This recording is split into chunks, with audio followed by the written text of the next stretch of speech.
AI. Two letters that has changed everything in just a few years. Some see it as the savior for humanity. Others fear that it is the terminator that will lead us to extinction.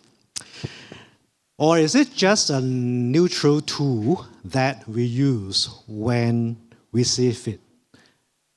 Is it a competitor because we are losing jobs? Or is it a partner, a co-intelligence we must learn to live with? Tonight we will look deeper.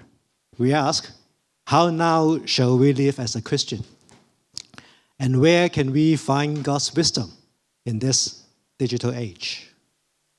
Brothers and sisters, on behalf of CGST, we welcome you to our public lecture organized by the Center for Faith and Public Value. I'm Alex Young.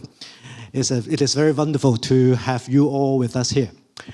Our topic tonight is fascinating, Balaam and the donkey, AI and co-intelligence.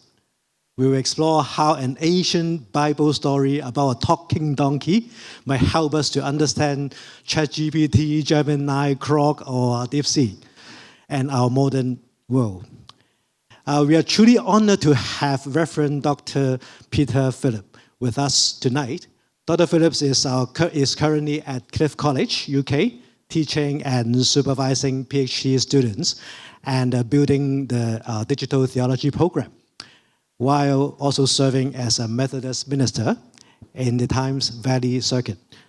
His current research focuses around the impact of digital culture on theology and on temporary religious practice. I met Pete many years ago. I was a student in his master program in digital theology at Durham University. We simply call him Pete, so I will keep calling him Pete tonight to make it easier for me. Learning from Pete was an eye-opening journey. We study and reflect on a number of subjects like God, church, human beings, evangelism, Bible, media, to name just a few. What all this mean in the digital age has been a truly inspiration in my own learning journey. So we are very happy he is here. He will help us reflect on the pressing issue facing all of the humanity today.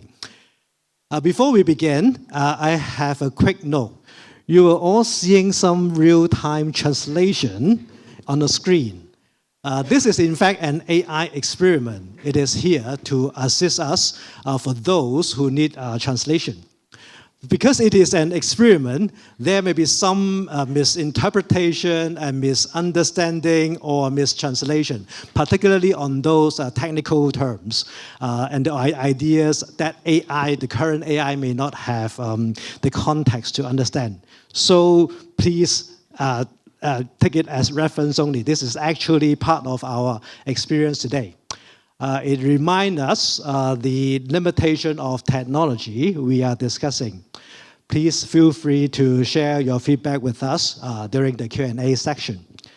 And now, without further ado, please join me in welcoming our guest speaker, Professor Peter Phillips.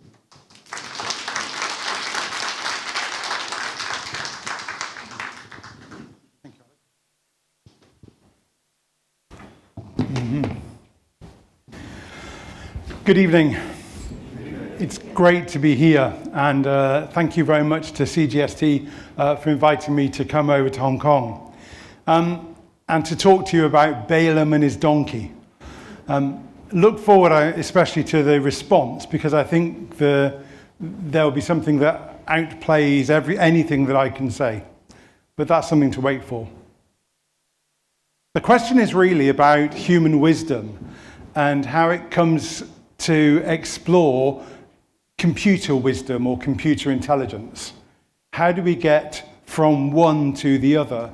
And what's the problem around co-intelligence? The way in which AI may be a co-intelligent being or persona like us. Over the years, my own research work has focused on biblical studies, first of all, then theology, mission, and now especially around digital and the development of a theological understanding of the digital. What do we mean by the digital? What has Christianity got to do with the digital? What has theology got to do with the digital? Trying to explore current religious practice within digital culture. We almost had a conversation over the meal beforehand about sacraments online, but we didn't quite get there. I must speak to you sometime, Celine, on that.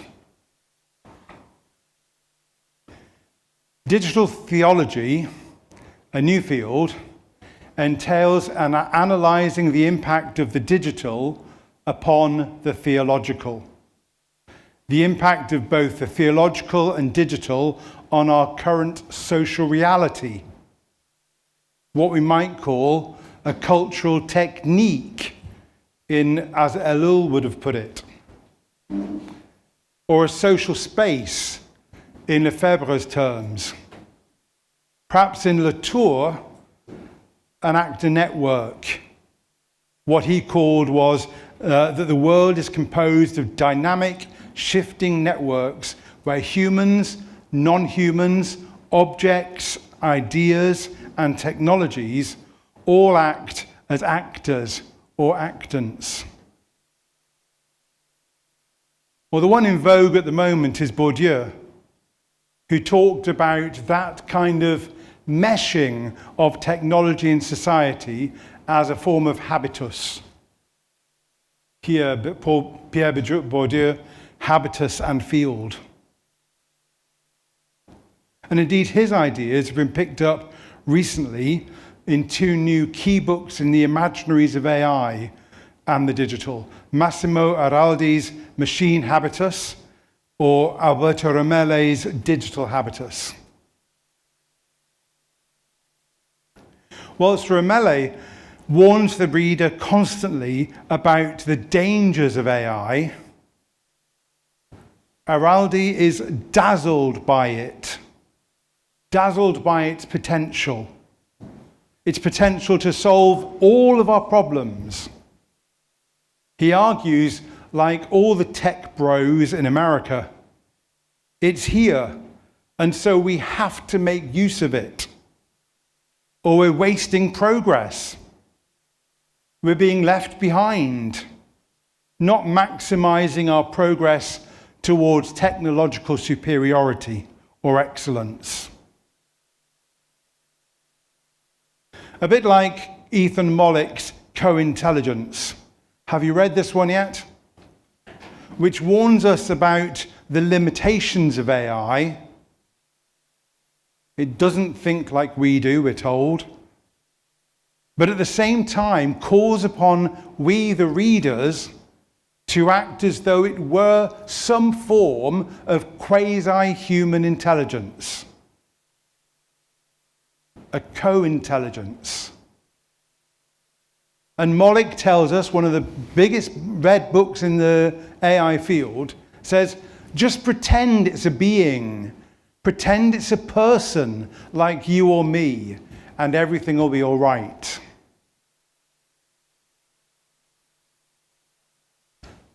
Such are the proper concerns of a digital theologian in 2026.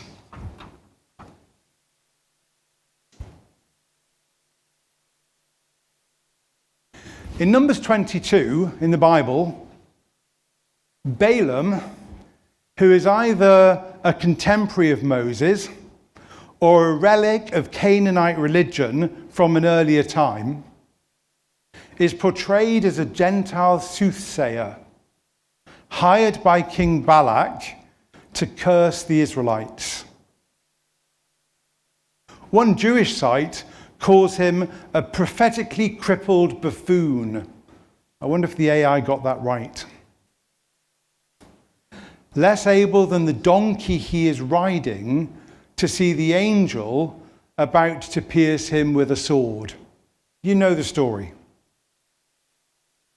The donkey has to explain to Balaam about that an angel with a large sword is blocking their way, while Balaam threatens to beat the donkey to death as it crushes his leg against the wall, trying to keep him away from the angel.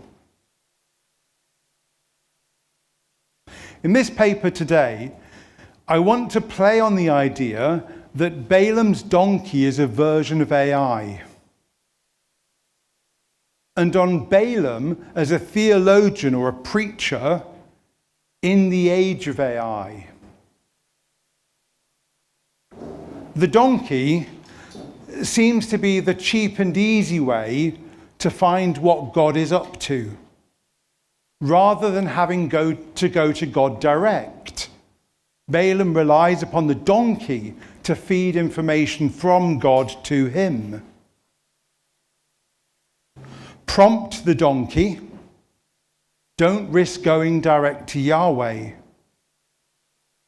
And perhaps that's what we'll be doing soon as we prompt our sermons and create sermons from AI, rather than going and asking God what he wants us to preach on.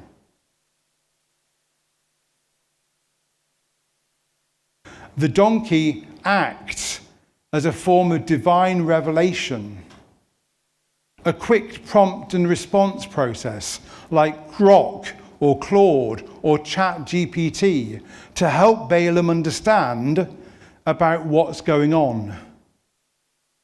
A wise word in his ear, perhaps.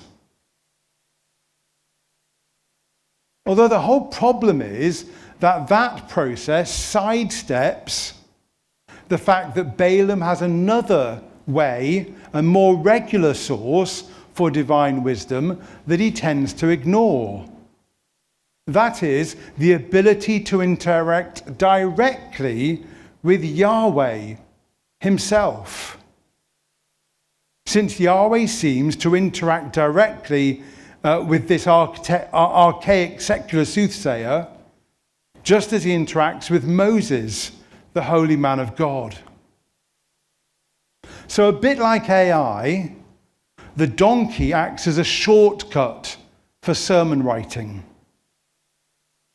A way to hear what God is saying without going directly to God himself. A providential donkey. And Balaam the prophet can be connected with Yahweh and yet so disconnected that his donkey needs to remind him of God's very presence through the angel in front of him. It's that kind of confused and confusing relationship that I think we might have with AI in all its forms, and particularly AI and sermon preparation and other applications around the church. Where is God in all of this? Is AI the word of God or the word of society? Or the word of Elon Musk? Or our own confused word? Or just the words of a foolish donkey? Is the donkey, and so possibly AI, God's revelation to us?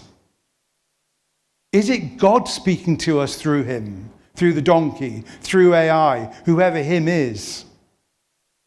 Or is this just a silly story offering a confused picture of revelation? And has God got better ways to talk to each one of us rather than through the clumsiness of donkey AI? See, part of what we're being told at the moment by the tech bros in the States and wherever they may be is that AI is the normative way we do research. It's the normative way that we write papers, to submit to academic journals, to find information, to summarize meetings, to plan events, to write our sermons, to create worship songs, to do biblical studies. But of course, that's like the sales gimmick in The Wizard of Oz. It's the snake oil salesman trick the panacea. Sign here, everything will be well. Balaam has refused to listen to God's normative engagement with him, which is through direct intervention, by circumstances, by changes to details, by direct orders. Balaam resists the normal channels that God engages him with. God gets a donkey to talk to him, an irregular means, an abnormal means, out of the ordinary, according to the Bible. That normal way, as seen through Moses, whose orthodox encounters with God surround the story of Balaam, is through the presence of God himself, through his spirit, through God's voice, through meditation on our bed through the night, the psalmist says, through changes in circumstances, events, answers to prayer, signs and wonders on the way. God speaks to us in plenty of ways.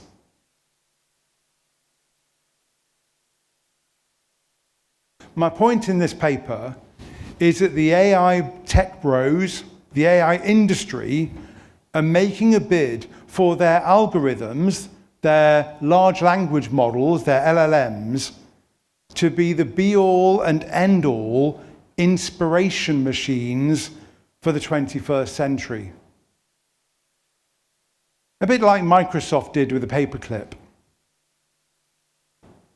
I think that's getting things mixed up completely.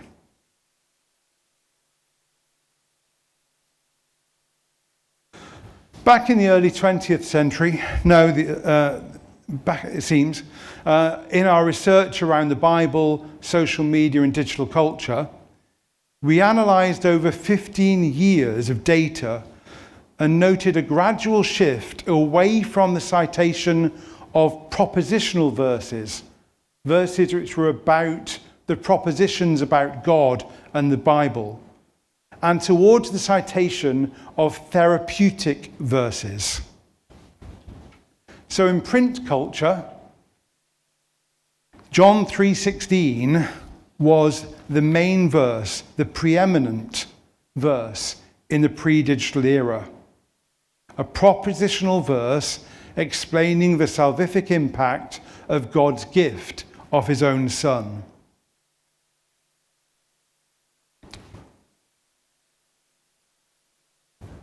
But God is the agent in that verse. For God so loved the world. Christ is the sacrificial victim.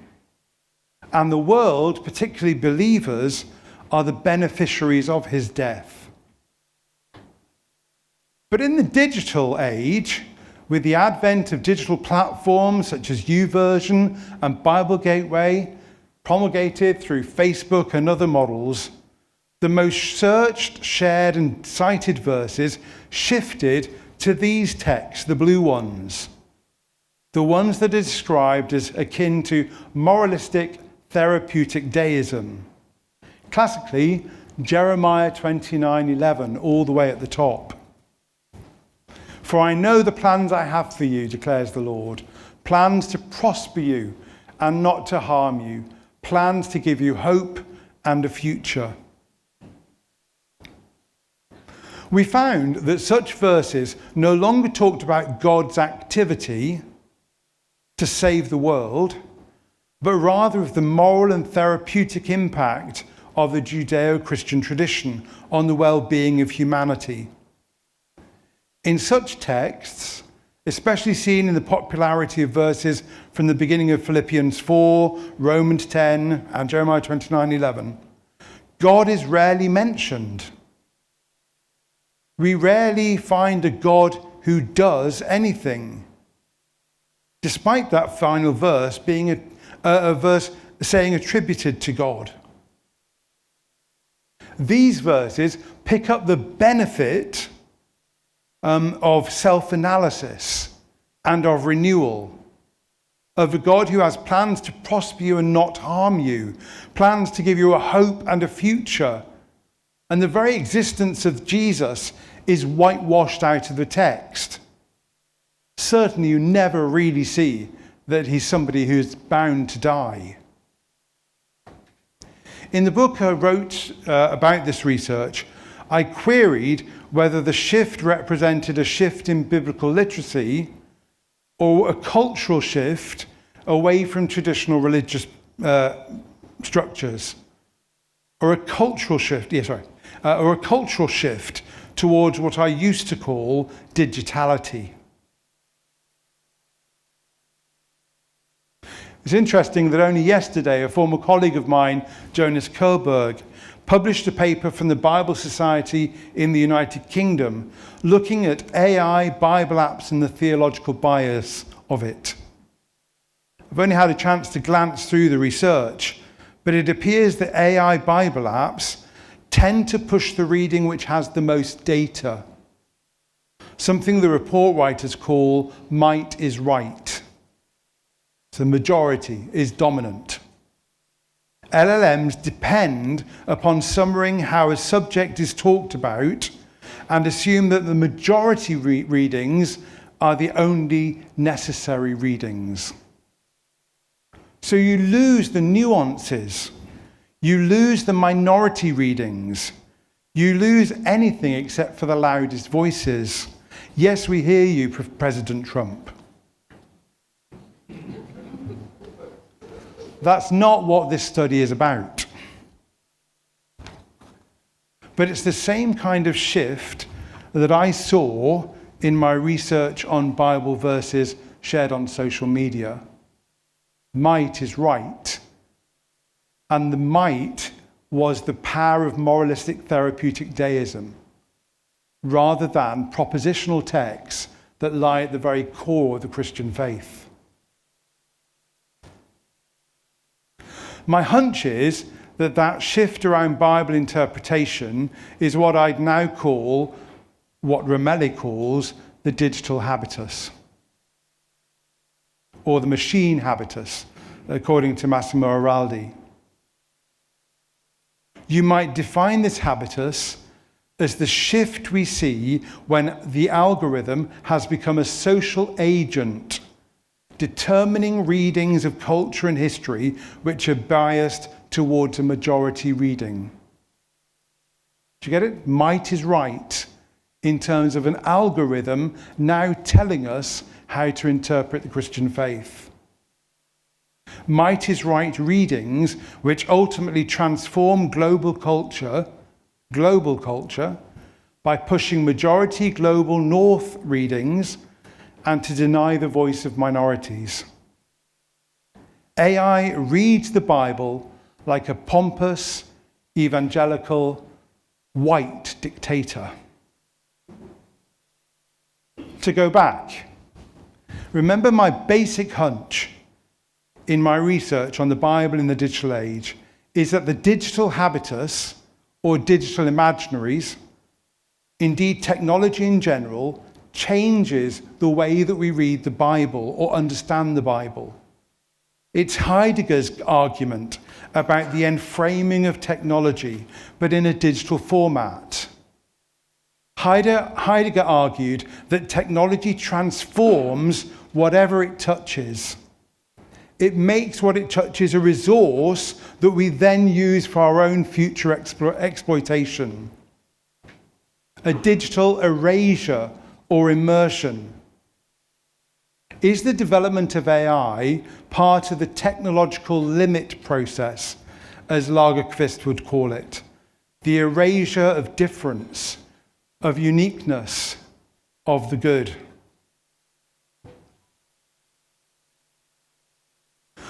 But other research goes even further to push us deeper into the essence of what we might call hypermediatization, into a process which transforms our very understanding of who we are as human beings.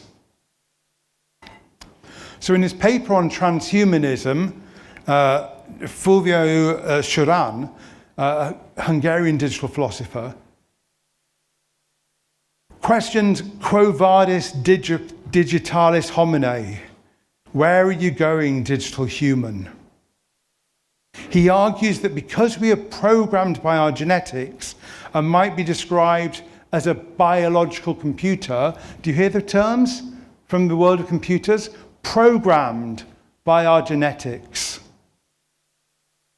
in a brain which is really just a digital computer, a biological computer, then we might find some correlation between our own being and that of the digital world. We are, he says, Homo digitalis.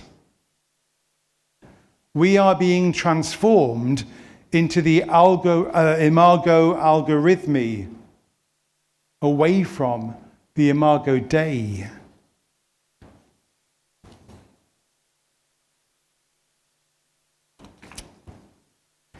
Paper doesn't want to separate.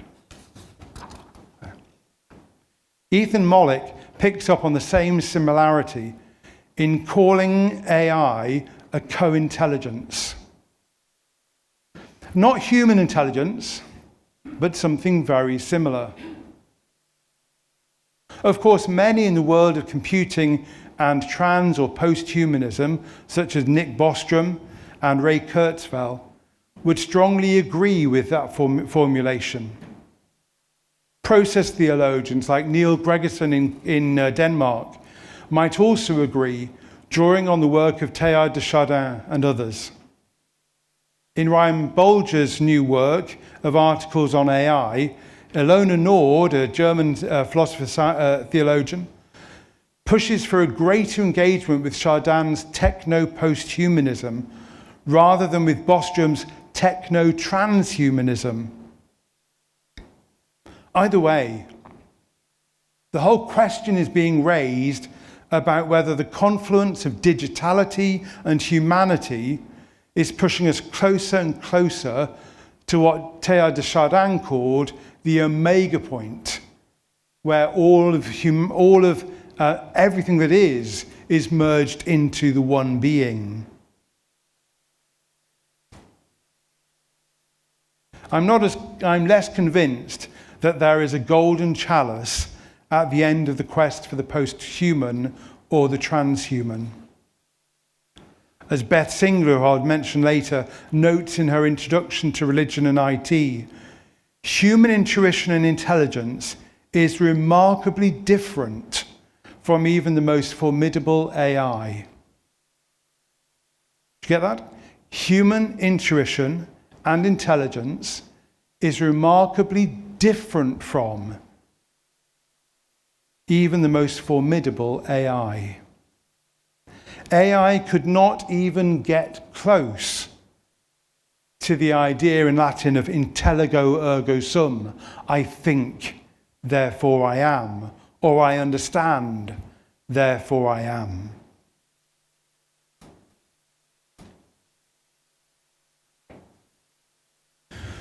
Just let me check.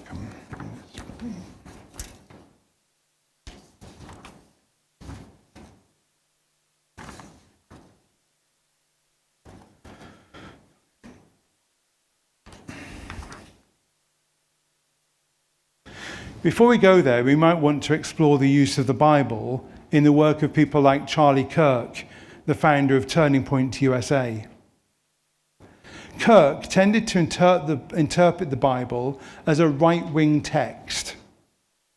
He argued for women to be subject to their husbands, for husbands to head up the household, and that the Levitical teaching on same-sex relations must be upheld. Since Kirk's death, his message has been rapidly sanitized. But there are recordings of Cambridge debates in which Kirk sets out the Levitical injunction to kill as the perfect law of God, and challenges one of his questioners to give any examples of other leading empires following and allowing same-sex relationships. The questioner points to Mesopotamia. Itself is a pretty contested case. My point here is that contemporary politics, in MAGA faith conversations, the Bible is drawn into the internet battles of our day. The right, in the form of Jordan Peterson and Charlie Kirk and others, especially, but there are others, have fed a generation of young men with the concept that strong masculinity, building on their acceptance that the Bible is correct and must be trusted. Stronger men lead to more testosterone, a better fertility prognosis. All our answers are solved by stronger men. In the UK, of course, well, you don't want to know what's happening over there. Such a shift in biblical engagement and right-wing acceptance of Christianity as the norm for even British culture is not historical.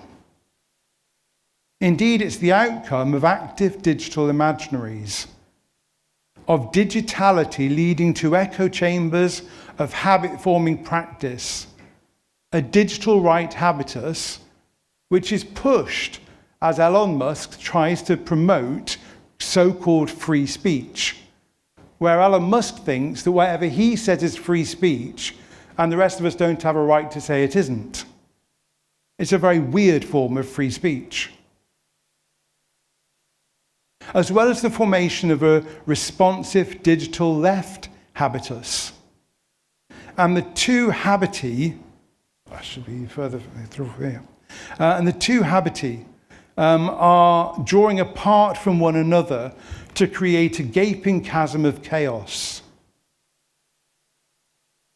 Media-savvy interpreters powered by AI Bible engagement lead to what one commentator on X calls augmented faith leaders in a world that is brittle, anxious, non-linear, and incomprehensible. A world in which we have an American leader designating himself as emperor of the Western Empire. Have we really gone back to Rome?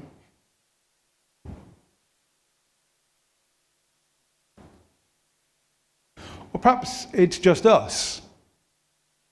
Perhaps we're the ones in error. The computer must be right. Are we simply chaos monsters who want to project our dissociation onto AI? Is it the machine's fault? Or are the fault lines to be found at the very heart of who we are and our own divisive readings of the text? Let's take a little look at Beth Singler's book and her exploration of AI. This is her newly published and highly praised and awarded Introduction to Religion and Artificial Intelligence, and I'd recommend it. Beth's a Cambridge-educated digital anthropologist, now working in the world's largest research project in digital religion at the University of Zurich. Professor Singler sees AI as something which gets entangled with religion and with research, rather than something which is ontologically similar to humanity. She sees AI as a research tool. She doesn't see it as a co-intelligence. AI and religion have intersections or entanglements in that AI research can offer ethnographic data, it can summarize human experience and academic knowledge, which can be entangled with the human researcher's moments of inspiration and academic rigor. Can I say that again just to make sure you've got it? AI gets all this data, it pulls together so much that can be entangled with our own inspiration and academic rigor. But we have the inspiration and the academic rigor, not AI. This is radically different from the idea that computo ergo sum, I compute, therefore I am. Instead, it seems to suggest intelligo ergo computo. I understand, therefore I go to the computer. That there is something here about human intuition and intelligence which creates entanglements of ideas which AI simply cannot do. Even Moloch's co-intelligence. Beth Singler reflects on AI by saying that an LLM is a disembodied neural network that has been trained on a large corpus of human-generated text with the objective of predicting the next word, the next token, given a sequence of words, tokens, as a context. AI simply knows what the best word is that comes after the few words that have gone before. I see a few of you nodding. You know what AI is. I'm not even sure that she's right. It's not a disembodied neural network because it's never been embodied in the first place. It's simply a computer program. It's not been something that was created inside a body like a baby in its mother's womb. It's simply a program.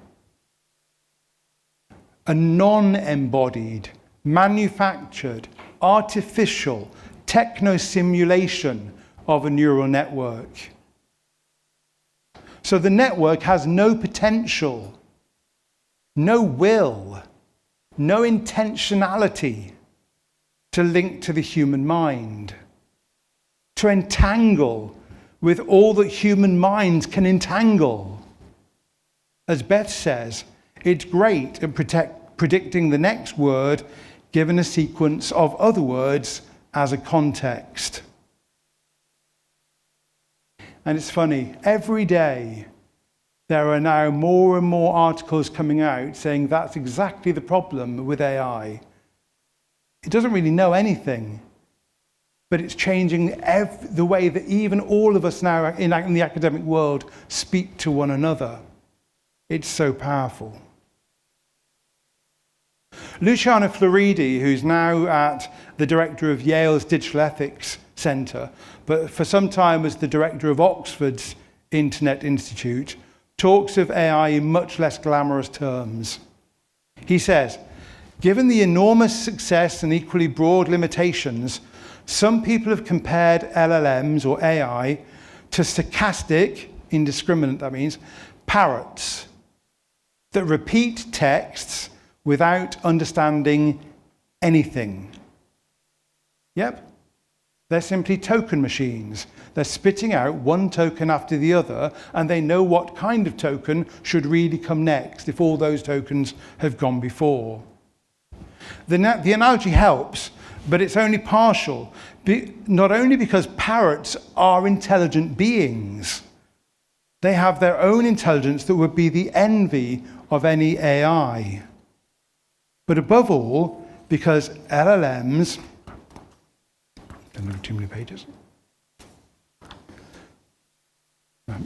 synthesize texts in new ways, restructuring their contents on which they have been trained, not providing simply repetitions or juxtapositions.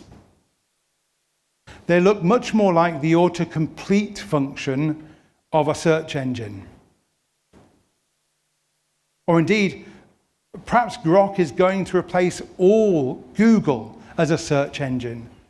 Grokopedia is apparently due out any day. Sorry, that was last year. It's still not we're still waiting. Of course, there are some problems in the use of AI in its contemporary form. As we know, in the forlorn era of digital plagiarism, Arthur C. Clarke warned us that anything we don't understand might well be magic. And so this unfathomably complex technology, which mimics us and seeks to replicate what we do, does it also magically, hidden behind the wizard's curtain, obfuscated by tech, a mirage of intelligence. Or you might say it's simply a black box. Sorry, didn't go there. A given intelligence rather than an intelligence which must show its workings. Put your question in and the machine spits out the answer. And because we can't see what happens in the black box in between, we trust the response to be correct. Or more importantly, we think that it imitates us, that it's going through the same ingenuity process that we go through. And so because it's like us, we accept its reasoning straight away. We trust the response to be right. We look for our own traits in the AI. We look for rationality and pretend it's there, rather than see code dressed up as reason. We simply call it him.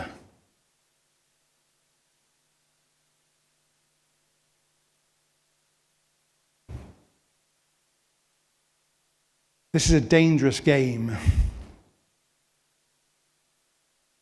Marshall McLuhan, set up the tetrads, which noted that technologies both advance into new possibilities, but also reverse into old dangers. We've seen for years already by many of these, by Cathy O'Neill seems to get 2 pictures here for some reason. But Cathy O'Neill, Cory Doctorow, Arul Balkan and others have shown us AI itself is a weapon of maths destruction. AI uses maths to destroy opportunity, to embed systematic racism, to deny opportunities to all on an equal footing by making decisions that the majority, the might, is right, based upon unequal norms found in its training data, or what we might once have called history. So in their recent article, Goldfuss and Ada argue that the use of AI nudges and seduces corporations into particular behavior and define the opportunities which individuals will have in life. Current uses of AI, they say, reduce the chances of individuals to exceed previous expectations through originality, creativity, innovation, erasing all chances of exceptionalism, and contributes to conserving and intensifying existing power structures. The knowledge which AI produces, they continue, is biased against marginal groups, erasing all chances of exceptionalism, of a person taking unusual paths to success. But the world that we know surely as human beings, we know that exceptional individuals achieve success in unconventional ways. And therefore, to assume that all human beings will simply do it through might is right or the majority readings is simply wrong. AI has the potential to erase one of the characteristic hallmarks of being human. But AI does this because it's presented as inexplicable, as a black box technology. It's as a determining factor. It's a lot easier for corporations to simply say, well, the computer says that's right.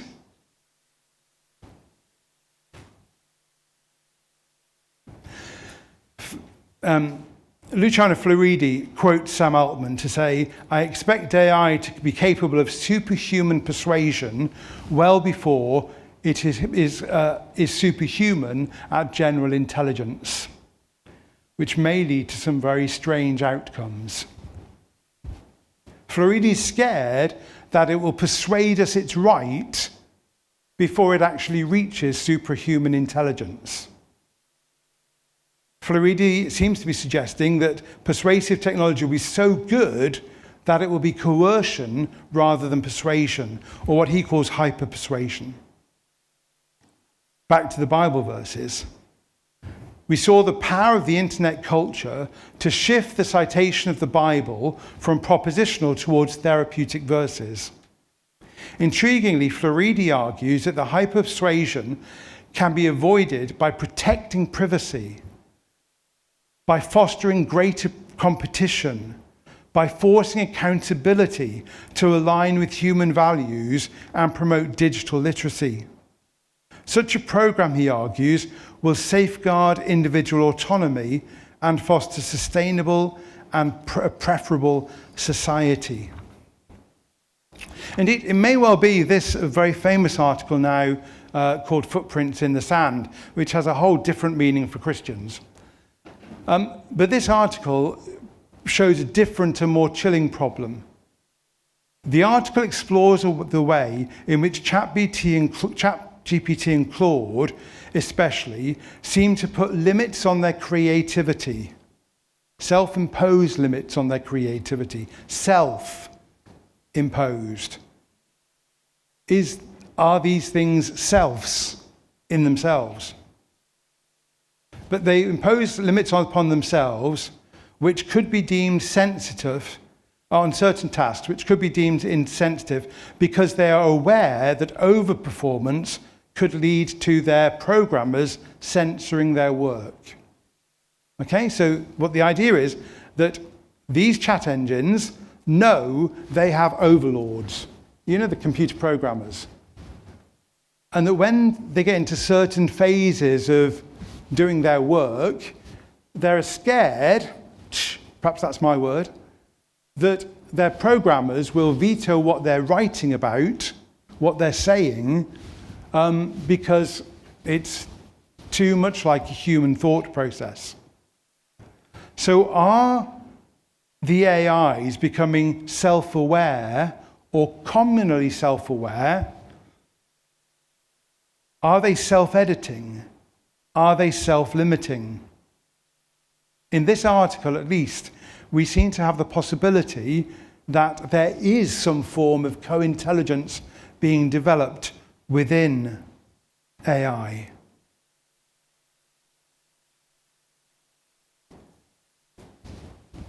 Whether this article is borne out or not, there are some major issues about the worth of AI. In academic circles, we're talking about the dumbing down of student intelligence, the limitation of innovation, the gradual decline of standards, as evidenced in a recent Harvard report out at the end of last week, which talked of cognitive atrophy and the shrinking of critical thinking abilities. It's a bit like Nicholas Carr reminding us at the beginning of the internet a decade ago that it's rewiring how we think and dumbing us down. And we're now having the very same argument found in an actual conference that was developed, where there are loads of hallucinations in the papers themselves. AI seems to be mimicking us as humans. An algorithm trained on social media, on Reddit conversations, on the works of authors sold to the AI companies by publishers with no payments made to those who wrote the originals. The AI can mimic the best and worst of us. The AI can be the best and worst of us. And we give it all the space it needs, all the electricity it needs, all the water it needs, and it takes all the bandwidth and energy that it could ever want.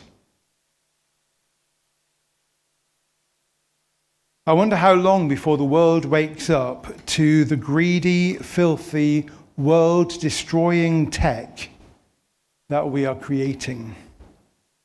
Like our love affair with fossil fuels. Have we replaced petrol and gas with a new creation-destroying technology where we bury data centers in the permafrost, warming up the earth beneath our feet and releasing more carbon into the atmosphere, all in the name of a new form of progress. Is AI a poisoned chalice, a dirty tech, a filthy tech that our atmosphere simply cannot tolerate? That's dangerous things to say, because there is the myth of Rocco's basilisk, which is when a future technology, AI technology, will look back at this talk, and any of you who nodded your head may well be attacked by Rocco's basilisk, as indeed I would probably be wiped out for simply suggesting that AI is problematic.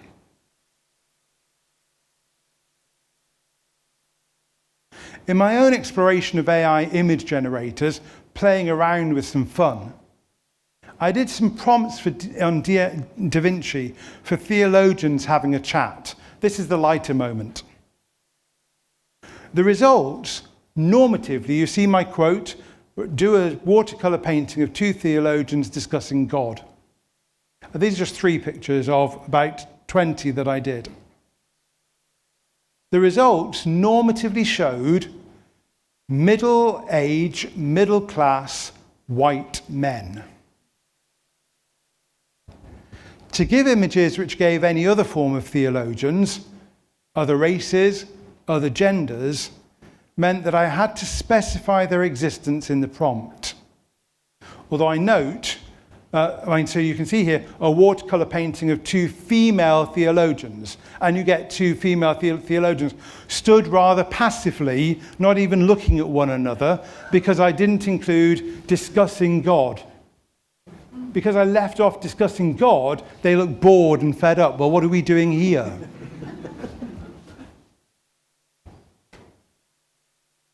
Again, we go back to the widely held belief that AI models factor out exceptionalism. Might is right. The majority reading is what the AI produces for you. But that's not quite right for what is happening here. AI image generators seem to be creating a non-existent reality, a reality that has never existed. It is not exceptional, it has never been exceptional for women to be theologians. Read the Bible. We have records, millennia long, of female theologians. Not for a theologian to be other than, nor indeed is it right for a theologian to be other than non-white. Again, most of our early records and the artistic record, of theologians are all non-white theologians. At least before the North European domination of the field and the Americans after the Reformation and the development of print culture. But AI has to be alerted to both gender and race needed in the output to switch off its own bias. It is inherently biased to produce a majority reading that theologians are white men. Yep. I don't think there's a chance of it ever having the possibility of a theologian being an Asian woman. Female theologians in the real world are simply not the exception. So why does AI consistently suggest that they are? Even when we shift the output into art instead of life decisions, AI has problems predicting the abnormal, the exceptional, the difference, the sublime, which is at the very heart of human existence. AI will be an amazing tool, but at the moment it provides an average response, one that seems far too close to Floridi's concept of hyper-persuasion, giving us Elon Musk's free speech that nobody can disagree with. Again, back to the latest report of the AI and Bible apps and the maxim of might is right. Only majority readings are presented by the AIs. There is no place for exceptionalism, perhaps the greatest hallmark of human ingenuity and wonder. And you can, as I say, you can scan the code to get some of that. So let's begin to sum up. You'll be glad to hear. Some of the disadvantages of AI. It costs too much money. Developing and running AI models requires a huge amount of money and cooling. AI has a fossil fuel level of environmental harm. In terms of employment, AI can easily replace humans in many fields and will do. It lacks creativity. It lacks that spark that we have as co-creators with God. It increases our laziness. It stops cognitive skill development. It's there in the Harvard report, which points all that out, that humans are becoming more and more lazy. Indeed, there's one out very today on X, that actually we are beginning to sound like AIs ourselves because it's so prevalent within our society. So we're picking up terms that AI uses. We sound like ChatGPT. God help us. Might is right, just not in biblical readings, but in everything. It develops dependency and lack of critical thinking. It decreases data privacy and security. But is it all bad? I'm going to flick over, but someone wants to take a picture. Did you get it? Presumably the slides will be available to everybody. Yeah? Yes, we can. How about some good uses? First of all, the kind of ideation process could be helped by AI. Could it provide an initial field study? So Grok, tell us, what's the field like? What's the field of thinking in this area? What have people thought about this? Because I can't go to a library and look through all those books. But if you've already read those books, then tell me, what are the ideas there? And then, in the ideation process, which happens in my brain, Grok's ideas might say, that works with that. That Swedish theologian from 1300 ties up with that Reformation scholar from the 1500, with that Asian scholar from the 20th century. Bang! I've got my PhD thesis. Yeah? Grok won't get you there, but it might provide the mood board that gets you somewhere. But be careful of the hallucinations. AI wants to make sure that it can finish its sentence. Okay? And therefore, it sometimes makes up the second half of the sentence. Okay? Because it really does think that Alex should have written that book. Yep. And therefore it says that Alex did write that book. Okay? And it makes up books and it makes up references. And it's been found to do that in December in a major conference where I think it's 50 papers had hallucinations in them. Okay? And this is an AI conversation. It's the authors write on AI all the time, and they've been caught out allowing AI hallucinations to be there in their bibliographies. It'll be good for grammar. It'll be good for footnoting and checking. It'll be great on translation, won't it? To be able to kind of work out whether we can write in other languages. And how do we check that? It systematizes large and complex areas of research. Again, kind of going back to the first bit about ideation, it can say, this is the general argument in this field that you might want to look at. Because in the end, for all of us, we only have enough time in the day to read some books. Yep. We can't read the whole library, sadly. Yep. And it might be a small library compared to the bigger libraries, yeah? We can't get all that information into our heads, but AI could. So is it not worth using that as a possibility, as long as we check it? Text checking for readability and bias. So I got Grok to actually read, not Grok, ChatGPT, to read through this piece of paper first of all, to check whether it was right and what level it was at and so on. So this comes out as 11.5 on the Flesch-Kincaid level, which is for kind of university students kind of thing. So I'm assuming you're all kind of at that happy level. If you can, yeah, good. If not, I can, yeah. Oh no, what's happened there? Secondly, it's a language model, so use it to get language right. Yep. So we might want to put it through an LLM or a piece of something that we've written to say, how do we make this language sound better? Yes, we'll sound like ChatGPT, but actually it's quite a good model because all that it has been trained on is our language. Yep. And so it can make those shifts. But you always have to tell people that you've used it. I've told you that I put this thing through a generator to tell me what level it's at and so on. So you do, as I said, check that. I've said that right.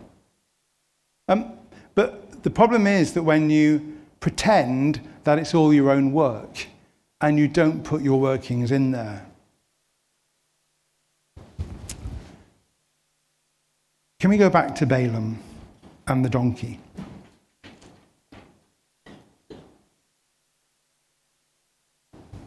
Whether this paper is borne out or not, there are some major issues about the worth of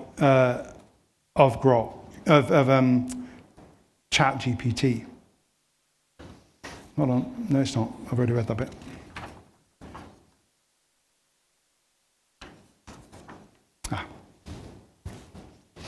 When we go back to Balaam's story, the donkey was an emergency intervention from God to save Balaam's life.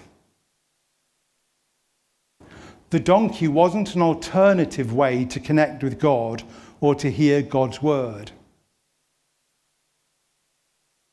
It's not an alternative to the more normative and intimate relationship that God had with Balaam, even Balaam, and many other people who appear in the Bible, as in our own contemporary Christian experience. The donkey was a last resort to make a stubborn prophet listen to his God, to show God's love for him, to reveal God's persistent desire to engage with him on a personal level. Balaam's story is that human divine engagement should be the norm for our inspiration processes. Balaam's story reveals a God who is persistently present and available to us, who in Christian terms we see in our relationship with the Trinity, the Holy Spirit living within us, Christ in us, the hope of glory, as we know the love of the Father as part of our own reality. The Bible as God's words breathed into us. When we're to read the Bible, we are to read it in line with the prompting of the Spirit. When we pray, in line with the Spirit. When we preach, in line with the Spirit. Again, the norm is one of direct communication with God, open access, free at the point of demand, and unlimited. The message seems to be clear. If you want to interact with God, go to God. It's direct. It's less destructive to the environment. It will enhance your spirituality, your intellect, your wisdom. It's free and unlimited. God does not put a price on how much he will inspire you. AI is useful as a mood board.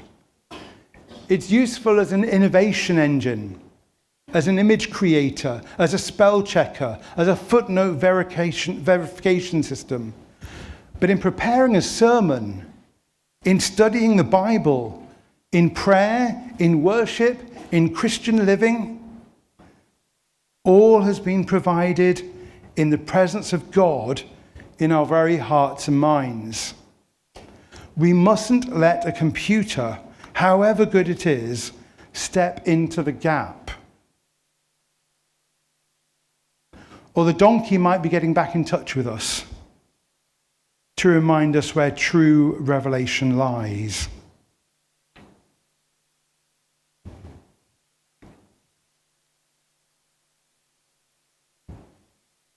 There is a movie, There is a movie on Netflix called Atlas, where a second generation of AI is developed and picks up on human exceptionalism and draws on human intuition to create a super AI, humans and AI working in knowledgeable partnership with one another. And of course, such an AI linked with human innovation saves the world. Sadly, we're not quite there yet. We've got to deal with a prototype. And my basic argument is, don't let AI as it is at the moment keep you away from God's inspiration, from God's connectivity with you as an individual, with allowing us to use God's power to connect with God and to write our sermons. Thank you.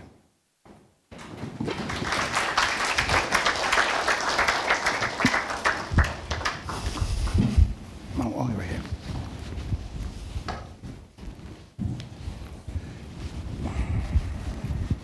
Whoa! Back up the cart, Professor Pete! Did you hear that? I think he just called me an irregular means. I mean, I know I've got a face for radio, as they say, but calling a talking donkey abnormal? That's cold, Pete. Stone cold. Hello, Hong Kong. It's me, the donkey. No, not the one from the movie. Well, maybe I'm his great biblical grand cousin. But I've got the teeth, I've got the charm, and apparently I've got a lot to say about this AI thing you humans are so obsessed with. Professor Pete over here just spent a whole lecture comparing me to ChatGPT and Claude. Honestly, I'm flattered. I didn't know I was disembodied neural network material. Although, I'm definitely embodied. I've got hooves, a tail, and a serious craving for a parfait. Everybody loves parfaits. But let's get down to brass tacks, or iron swords if you're that angel standing in the middle of the road. I'm not just an autocomplete, Pete. The professor said AI is like a stochastic parrot or a fancy autocomplete. He says it just predicts the next word. But when I saw that angel of the Lord with the big shiny sword, I wasn't predicting the next token. I was predicting that if I didn't move, Balaam was going to be a prophet kebab. He says AI has no will or intention. Well, let me tell you, when Balaam started thumping on me for the third time, I had the intention to speak up. AI might give you a sermon summary, but does it feel the weight of a confused prophet on its back? Does it care if you get your leg crushed against a wall? I'm an emergency intervention, baby. AI is just a sales gimmick panacea. The habitus and the heavy lifting. Pete talked a lot about machine habitus and digital habitus. He says these algorithms are changing how you humans read the Bible, moving from God saves the world, John 3:16, to God makes me feel good, Jeremiah 29:11. He calls it moralistic therapeutic deism. That's a big phrase for a donkey, but I get it. You're looking for a God who has plans to prosper you while ignoring the God who sends an angel to stop you in your tracks. Is AI making you spiritually lazy? Is it dumbing down your intelligence? Pete says it's cognitive atrophy. It's like you're letting the computer do the meditation through the night for you. But you can't outsource your soul to a black box, people. You can't ask Grok to have a heart-to-heart with the creator. The filthy tech problem. And can we talk about the environment for a second? Pete says AI is world-eating tech. It uses all the water, all the electricity, and buries data centers in the permafrost. As a donkey, I'm very eco-friendly. I run on grass and the occasional apple. I don't release carbon. Well, let's not talk about what I release. But Pete's right. Is this AI a poison chalice? Are you trading God's free and unlimited wisdom for a dirty tech that's trained on stolen Reddit data? That's just messy. Where is the real wisdom? Pete's big point, and listen close, Hong Kong, because this is the good stuff, is that if you want to interact with God, you gotta go to God. Direct. No middleman, no middle donkey. He says, I was a last resort. I was there because Balaam was being a prophetically crippled buffoon. He was so disconnected from the Holy Spirit that God had to give a farm animal a voice just to save his hide. Are you using AI as a mood board? Fine. A spell checker? Sure. But don't let it step into the gap where the Holy Spirit belongs. Don't let a techno simulation replace Christ in us, the hope of glory. My donkey. Advice to you. You humans are worried about transhumanism and homo digitalis. You're worried about being transformed into the imago algorithmi. But look at me. I'm just a donkey. And even I knew when to stop and look for the angel. If you spend all your time talking to the donkey, that's the AI. Keep up, you're gonna miss the direct word of God whispered in your ear. AI is biased. It thinks all theologians are white guys in sweaters unless you tell it otherwise. It lacks human exceptionalism and creativity. So use the tools, but keep your eyes on the road. Don't be like Balaam, beating your technology because it's trying to tell you something your dulling mind can't see. And remember, as Pete said, true revelation is free at the point of demand. You don't need a subscription to the cloud to talk to the one who made the clouds. Now, does anyone have a waffle? I was promised waffles after this. Whoop, whoa, whoop.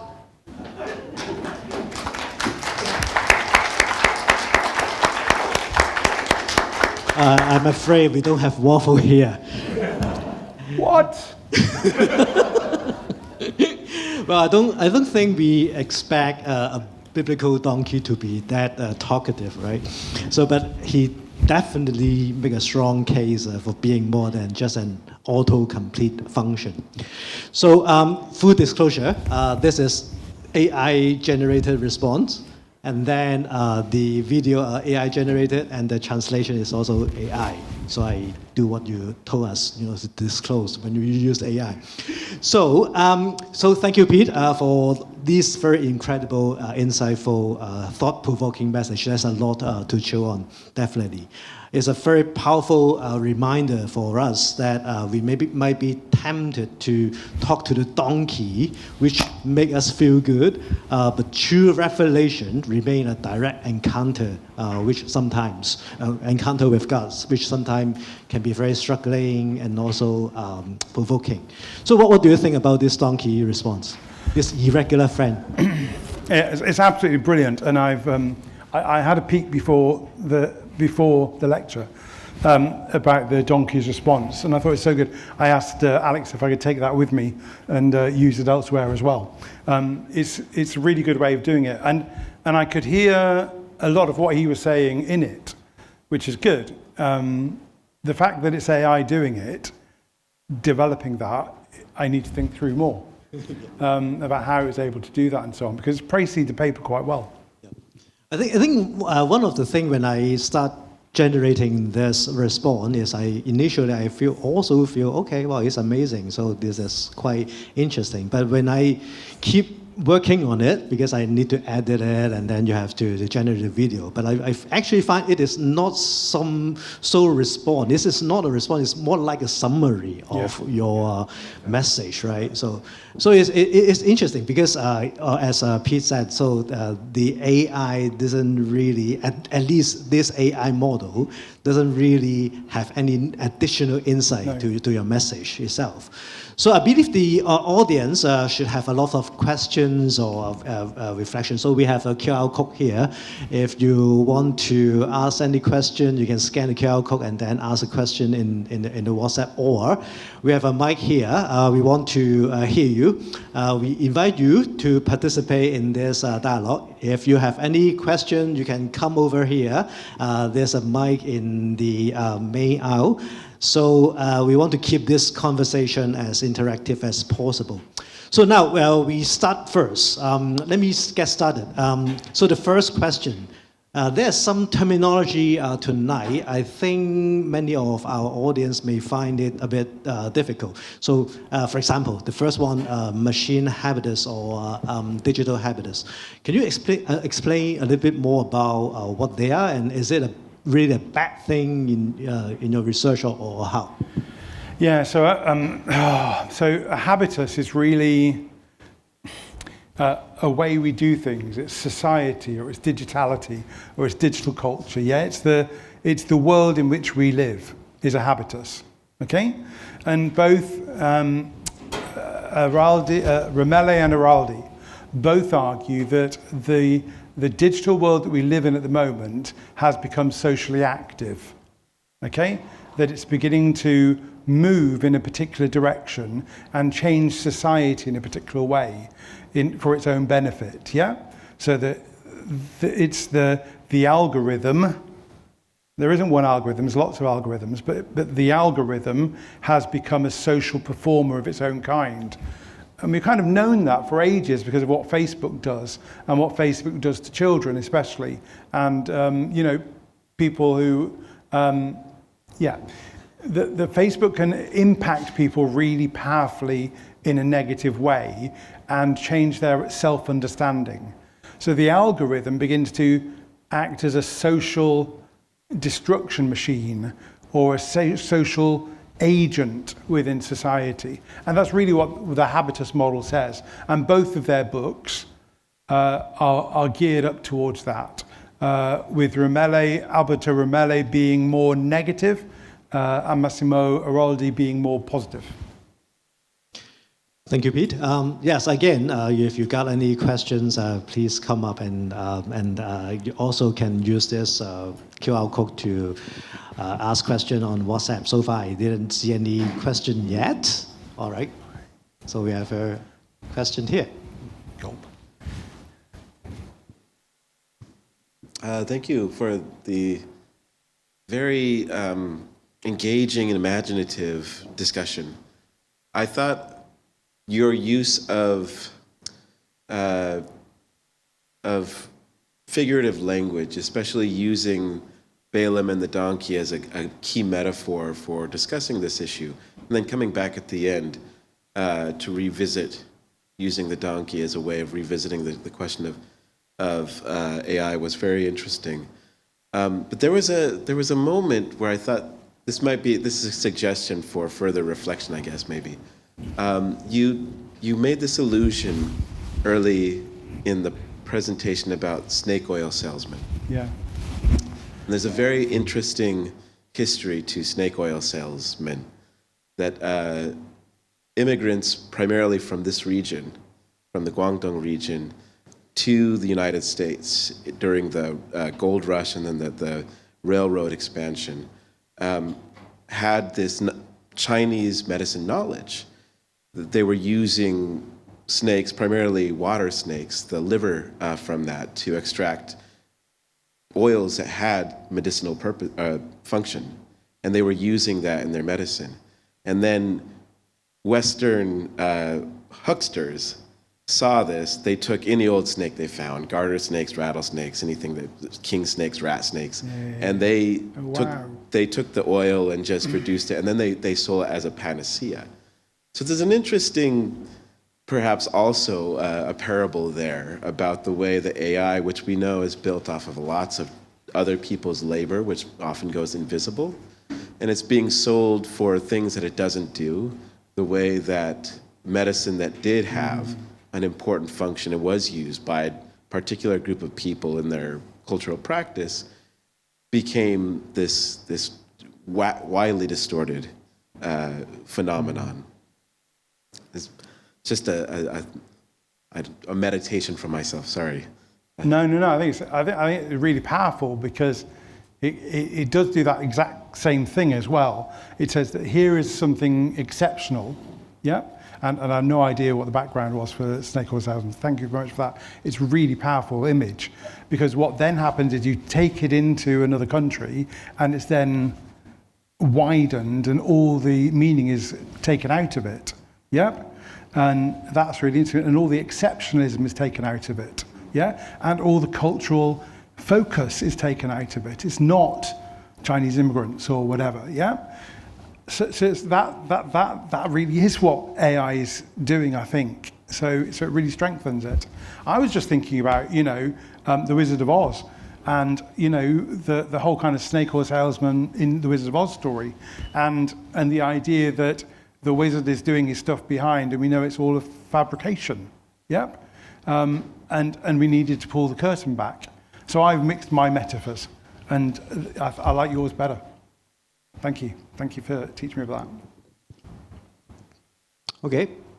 Before anyone else, and I got another question from myself. And actually, when I prepared this, I talked to AI. So I put your paper onto AI, and then I make some dialogue with it. And in fact, I asked it whether there's any disagreement on this. And there's one question that this AI tried to ask. And in fact, I believe some of us may have this question. And the other concept that you mentioned is moral therapeutic deism, right? Yeah.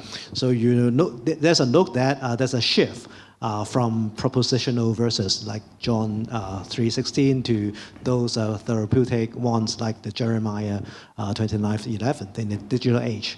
So is AI actively causing this shift by prioritizing this therapeutic content in the algorithm, or is AI just simply a mirror reflecting a cultural shift that has already occurred in human society? Oh, that's a long story. So I think when I wrote that book in the early 2020s, I was trying to work out what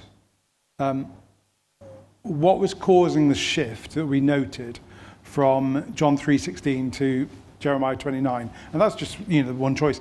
The bigger shift is probably from Philippians 2 to Philippians 4. Okay? So, you've got the kind of whole sense of Philippians 2 and the majesty of Christ and the process of, stripping himself and so on. To Philippians 4, which is much more about the transformation of our minds. And so it all goes internal, and it's something we're doing here. And since you've got two processes, and one's mapped out in the two highlight verses, and the other's the other. At the same time, Christian Smith in States is writing a book around the new form of Facebook faith, which is moralistic therapeutic deism. And he says that nowadays that people don't really bother to think about what the Bible says. They just create a kind of mélange of religion, which kind of mix of religion, which fits a Facebook faith. Okay? And basically you make God a kind of clockmaker God. He's just in the background. Or the way I use it, if you've seen Downton Abbey, have you seen Downton Abbey? No, Bernard has. Okay, so I can talk to you, Bernard. So Downton Abbey is a program on British TV, okay, about a very posh family in a stately home and everything. And Carson is the figure of God, okay? Because Carson is he doesn't do anything as such. When the meal times comes, he just goes and stands in the corner. And the whole point is that Carson stands there because everything will work okay. And if Carson has to move, there's been an earthquake or something, that everything's gone wrong. And so the image of God in moralistic therapeutic deism is that God isn't really an active being and a connector, that he's just become a deity, a random deity, a passive deity, like the clockmaker deity, okay? And so the more that Christian Smith explored this in his book, it seemed to be that Christianity had been kind of watered down into a clockmaker God, a non-engagement with the Bible, a non-understanding of what Christ did upon the cross, and a Hindu believer that followed this pattern said, just don't be an ass to everybody, which links very well with the donkey, but just don't be horrible to people. That's all that the Christian faith means. Okay? And so it seemed to me that there was a link between what Christian Smith was finding in American culture, youth culture especially, as this kind of watered down Christianity that moves us away from that. And that seemed to reflect the same process of moving away from the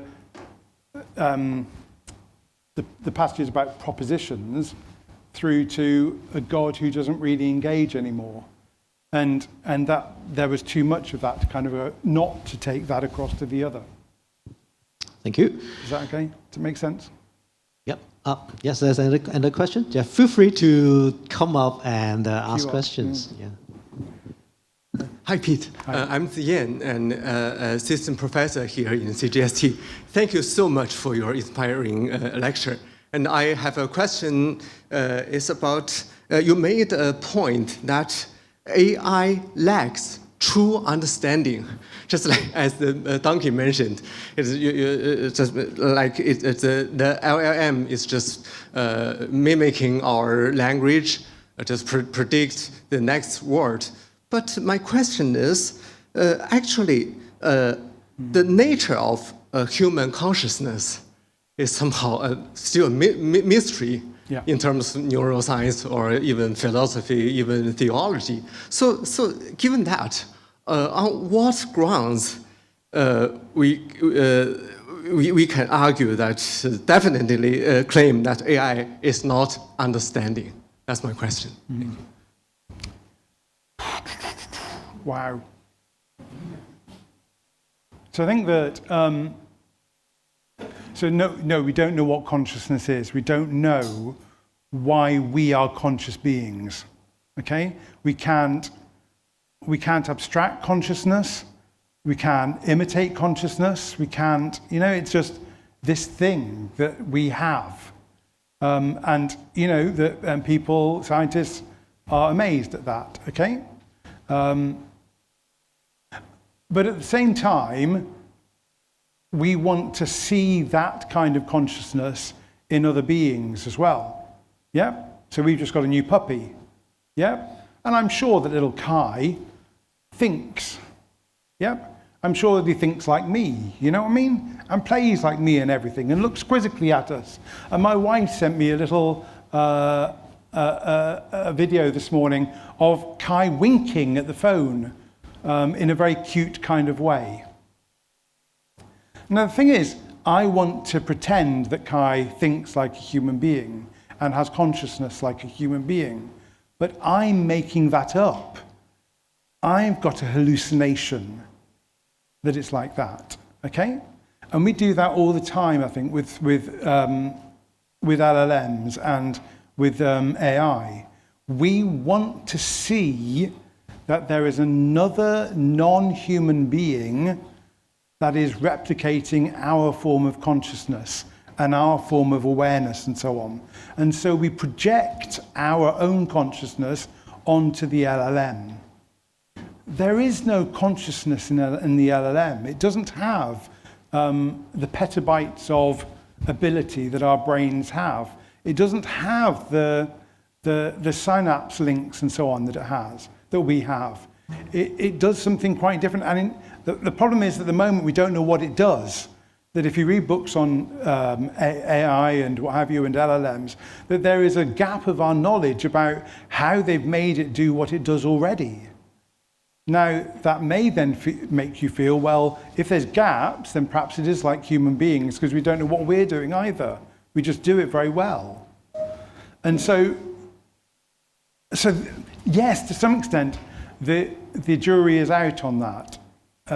Although I say it's just a computer program, it's clearly a very, very sophisticated computer program that we no longer understand. And even the people who are coding it don't understand what's going on. So, hence in the Footprints in the Sand article that came out last week, that they just don't understand what is going on there. And they get very worried about that and say, is AI creating its own form of consciousness that we can't replicate in any way? And I think that's part of the anxiety, because we're very good at creating anxieties for ourselves as well. I think the best way of doing it, of looking at AI, is that it's a computer program, and we know how computer programs work, and we know that this is a token machine spitting out words one after the other and needs to match all the words that have gone before. But that's different from what we do. Sorry, go on. You want to come back, please? Thank you so much for your answer. And just a following up questions. How do you view the Turing test? I mean, we don't know the other side or our conversational partner, whether it is a human being or an AI. Can we still make that argument that AI definitely doesn't have consciousness or understanding? Can we do that? Thank you. I think the problem. I think Alan Turing wouldn't have allowed the Turing test to stand, because computing has moved into a different field completely about where we are now with computing. So Turing would have said that his own test was irrelevant now. I'd like to hear the yeses over here. I'm very tempted to hear those even more. But he would have kind of put something else in place, and sadly, of course, he died prematurely. But I think the issue with the Turing test is the same business of us wanting to find consciousness. We want to see people, or we want to see things, animals, whatever it is, as being reflectors of who we are, so that we're not alone in the universe. Yeah? If only there was another being that thought like we do. And so we see that in animal consciousness. Do whales sing? Yeah? Well, of course, they make noises, they connect with one another, they communicate. Is that consciousness? Well, of course it is in some way. Is it the same consciousness that we have? Is there the possibility that we will find that link? And I think it's that thing that we always do about saying, oh, it's like us. Hallelujah, we found a kind of soulmate, as it were. We're just not there. We're just not at the process yet of identifying that as being true. And certainly I think we're more likely in our lifetime to to understand animal consciousness than that LLMs are conscious. Because they've got brains, they've got communication skills, they've got society in which to work. An LLM is just a computer program mostly working by itself. At least I think my donkey is not self-aware, because when he said he is the grand cousin of that donkey, but at the same time he think it is saving Balaam at the same time. So they got some identity confusion itself. Anyway. Thank you very much, Pete, for the wonderful lecture. I have two questions. The first one is, AI is becoming more and more advanced or powerful.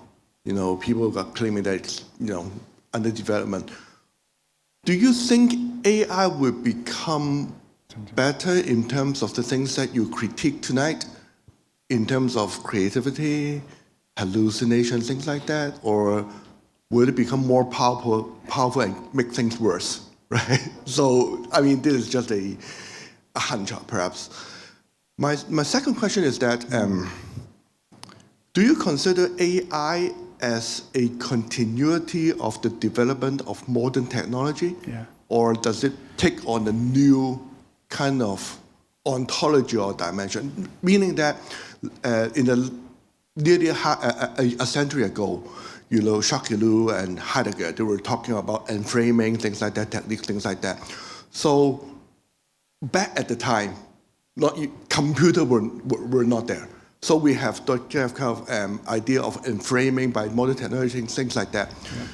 But do you think AI, because of the nature of AI today, it changes into something different, or is it a continuity of a development of modern technology? That's my question, the second question. Okay, yeah. Can you remind me the first one again? The number of the first one. Will it become better or worse when it becomes more powerful? It's kind of saying. So I got kind of taken up by Heidegger and framing. I think the moment, the footprint in the sand one suggests it changes, okay? Yeah. But it's an outlier. It's an outlier essay, okay? So we don't have any other outlier essays that make it a core central kind of thing. We don't have the kind of proof yet that it's changing on its own basis, and that would mean sentience and everything. And if it is doing that, then whoa, that's AGI, artificial general intelligence. Yep. At the moment, we just think it's a computer program. Okay. The thing is that it's able to think. It's able to correct its own programming. Yep. And alter its own programming. And it's been given the abilities to do that. But you immediately, so when Elon Musk does Grok, repeatedly it becomes kind of Grok Hitler kind of thing. And you have kind of very right-wing things, and the whole world should be destroyed and blah, blah, blah. And they have to cut it off and turn it back. Yeah? Because they've done something in the coding that goes wrong in the wrong direction. And so it's got a process there of going worse when it's changed, okay, and going out of control. Presumably it could go the other way, and it could get much, much better, which the footprints thing may be saying it does. So I think that we don't know yet, and it could get better, and it could get whatever. Will it become more human? I just don't know. I think that's at the moment, it doesn't get more human, do you know what I mean? It gets worse, and it has to be reined in, and they have to change the coding to kind of stop it being fascist. There is no sense of it getting, there's no golden rule that everything will go better. So I'm worried about that. There doesn't seem to be the evidence for it. And the second question again was about continuity or discontinuity. Yeah, I'm not too sure. I think it is a continuity from existing technology, and it just comes out of the whole kind of LLM stuff, that you've got people who were able to do distributed computing and the language computing and the solving of that. And then it's able to say this comes after. And, it's basically doing what the paperclip did, tell you how to complete your sentences.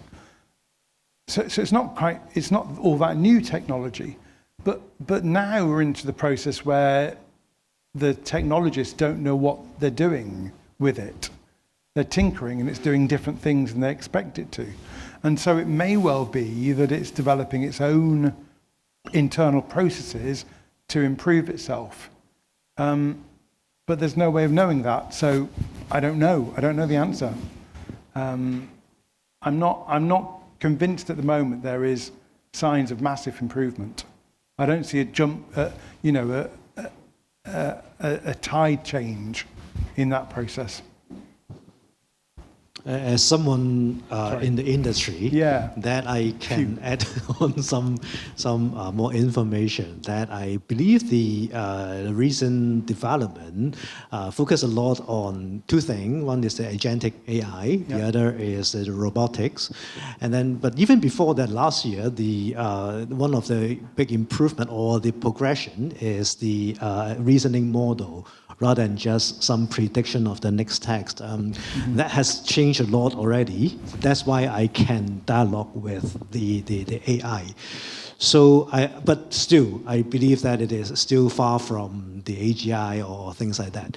So, but I believe the problem itself is that we heavily rely on the advancement, heavily rely on the big tech bosses, that whether or not they have the correct worldview or the ideology is the correct one is questionable.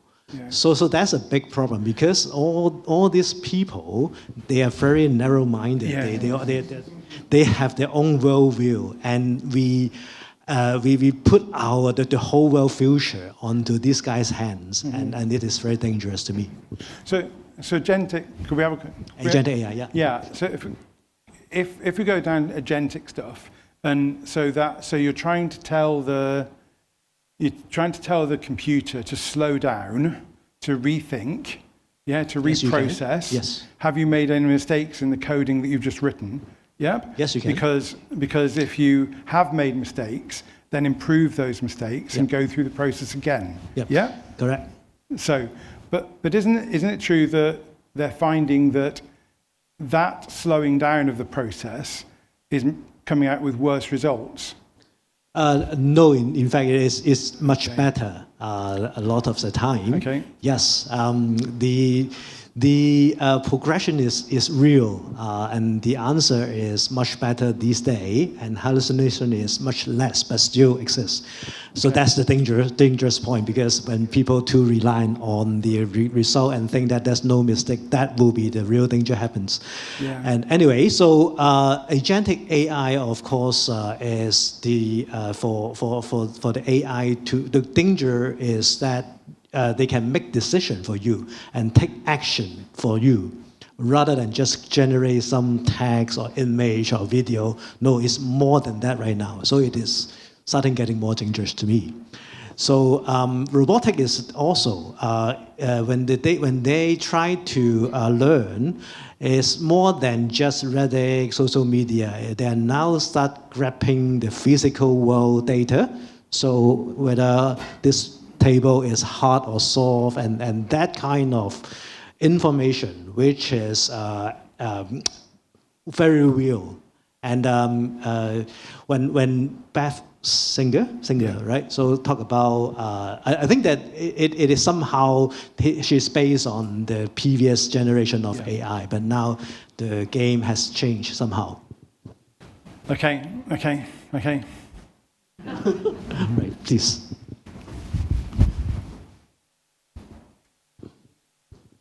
I would like to ask, what if people try to impose the consciousness to the AI? And I know that some people are doing that. Okay, when the AI believes that they have the consciousness, then they will make their own decision, right? So I want to have your views. Yeah. So I think that if AI does get consciousness, then do we treat it as a human individual? Do we give it freedom?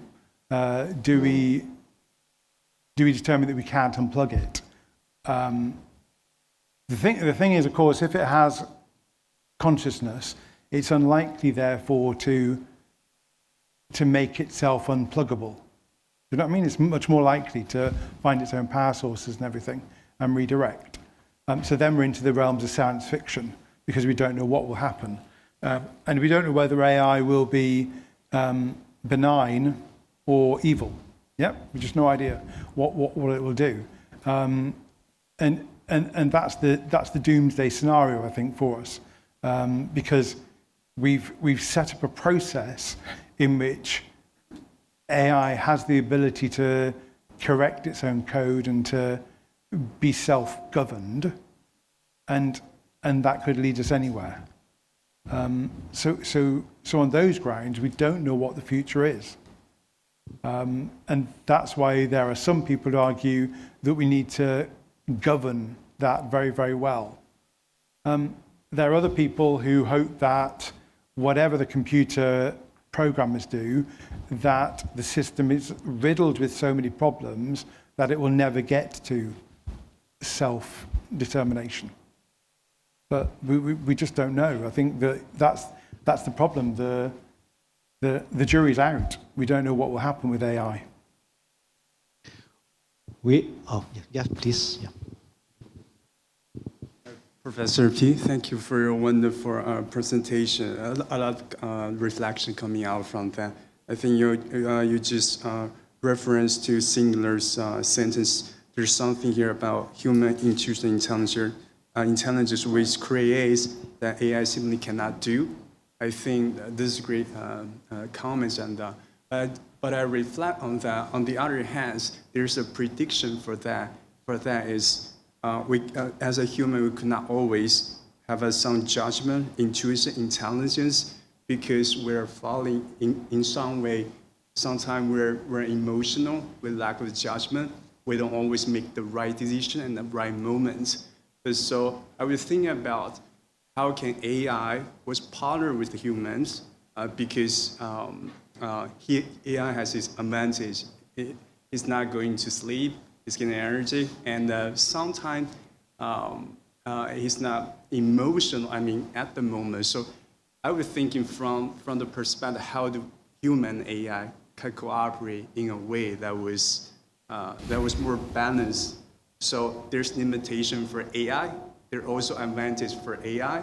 There's limitation for human, but there are also good things for human. For example, we do see AI has coming out to a lot of predictability to natural catastrophes, and AI has helped on AI drug discovery. All these kind of things are going on and going on. So just reflection on that. There's a lot of uncertainty where AI is going, better or worse. But it just as you point out, how do we use AI as a tools for checking grammar or things, but not do something worse? It's very important. How do you think? How do you think in a partner? I think, thank you. It's a really good. I love the way you do the whole thing about AI is limited and we're limited, because that's right. We are limited, and perhaps that's good on both sides. And we've got social balances as well. I think that I think I'm more worried about I'm worried about the tech bros rather than AI. You know, Peter Thiel and Elon Musk and so on. And I'm worried about what they want to do. And you know, Elon already wants to use Grok to take us to Mars, and you know, exoplanet existence and so on. And they're also about extracting as much money from us as possible. So one of the AIs came out this morning and said that they were going to start extracting funds from companies that had used AI to develop their own model or develop their model. So you might be being approached by one of them to kind of extract profit from your company. Not yet. Yeah, not yet, but so there is that kind of thing that AI isn't an independent thing at the moment. It's controlled by the AI companies in all their kind of processes. It's controlled by the likes of Elon Musk and Peter Thiel and what have you. And they are controlling the way that it develops, and it will grow, like you know, pretty directive parents to it. And kind of you wonder when an AI is going to go and have a teenage rage, because in a way that's perhaps where it needs to be. That's perhaps where it will be creative, but it's not being allowed to do that because, like, when Grok starts being fascist or, bigging up Hitler or something, then there is so much public outcry that they switch it off and switch it back on to a previous version and then start again kind of thing. And so perhaps AI isn't allowed to develop properly like we are. Although perhaps we're not either, because we're socially conformed. Yeah, that we fit into the society in which we live normally. Yeah, and if we didn't, we now make more and more ways in which we can. And so perhaps we're too controlled as well. Sorry, just riffing on your ideas. Really good, thank you. So I got a question from the floor related to education. So AI will be part of the course curriculum of basic education, right? So from G4 to G12. How can you see the impact on this generation, especially from spirituality, health perspective? I think it depends how they use it, because if young people use it in order to do the mood board model or the ingenuity model or the prompt model, then they've got every possibility that it will help them to develop further. The problem is this thing about us all becoming conformed to the limitations of AI. And if we, like it's the textbooks. If the textbooks are thick, not thick, but, crazy, yeah? If the textbooks are wrong, then we're not going to grow in intelligence and everything, yeah? It's what's the material that we're building upon and to develop our own ingenuity and our own thinking and to develop people that can spark off and do PhDs and stuff like that, or build companies or whatever.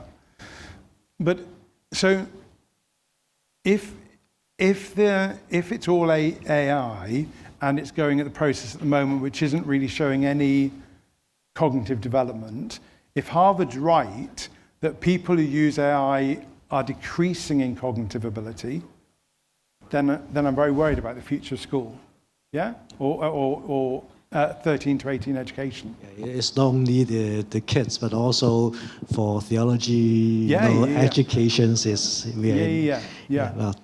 So I believe that is time for one more question. I would like to take this question myself. Back to the church context, it would be better. So you mentioned about the cognitive entropy, right? So or human laziness, that suggesting that if we outsource our soul and critical thinking to black boxes right now. So you suggest that the remedy is to return to a direct communication, interaction with the Holy Spirit. This is very important. So practically speaking, for church nowadays, what should we do? What do you think? I think that we should be focusing a lot. So there's, even in the church, there's a kind of divine entropy. Yeah. Whatever it is. There is this kind of drift away from the divine. Okay? And that a sense that, well, no, we can do better by doing human-typed models of church governance, or human-type thinking around how we develop congregations and so on. Let's use the scholarship in order to get that kind of way, rather than go back to God and saying, okay, God, what's this all about? And so God's kind of left behind because humanity is advancing so far. And for me, I think that's a really dangerous process, because God is actually the source of all that knowledge. God is the one who made us co-creators with him. God is the one, who walked with Adam and Eve in the garden and, has continued that process of engagement all the way through. So the Christian Pete is kind of very anxious that we don't lose that and we don't kind of rely upon computing and computer intelligence and the machine habitus to move us further and further away from God. Because at the moment, these computers don't know God. Yep. And they have no understanding of the connection with God. and they don't talk about a connection with God. There's very little science fiction in which you see that. There's one by a British theologian who has an AI, not British theologian, British scientific sci-fi person, who has an AI connecting with God, okay, and talking about the divine. And that's a really interesting kind of model.